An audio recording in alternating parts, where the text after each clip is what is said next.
পরিচালনা করলেও মূলত আমি তার ছোট ভাই সেই হিসেবে পরিবারের পক্ষ থেকে দু একটি কথা বলবো। সেটা তেমন কিছু নয় যে আপনারা যদি ওনার কাছে কিছু পান, টাকা পয়সা পান, আমরা যদি ঋণী থাকে, উনি ঋণী থাকে, সেটা দয়া করে আমাদের, আমি আছে, বিক্রম আছে, আমার অন্য ভাইরা আছে, তাদের কাছে আপনারা বললে আমরা পরিশোধ করবো ইনশাল্লাহ।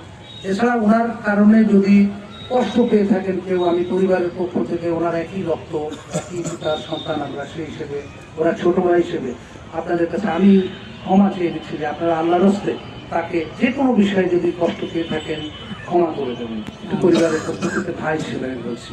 এছাড়া আপনাদের কাছে আরেকটি অনুরোধ রাখবো যে আপনারা একদম মনে থেকে তার জন্য দোয়া করবেন, সাদা মনের একজন মানুষের জন্য আপনারা দোয়া করবেন, উনি যেন বেহেশতের সর্বশ্রেষ্ঠতম জায়গায় ওনারে আল্লাহ রব্বুল আলামিন যেন ওনাকে স্থান দেন, এই দোয়া করবেন। এটি আমাদের কথা, পরিবারের কথা। মূলত আমাদের বক্তব্য পর্ব, কথা বলার পর্ব শেষ। এখন আমরা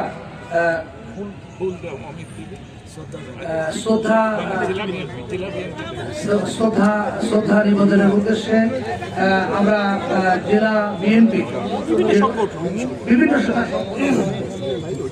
বিভিন্ন সংগঠনের পক্ষ থেকে আমরা ফুল দিয়ে শ্রদ্ধা নিবেদন পর্ব চলছে, তার মধ্যেও বক্তব্য চললো।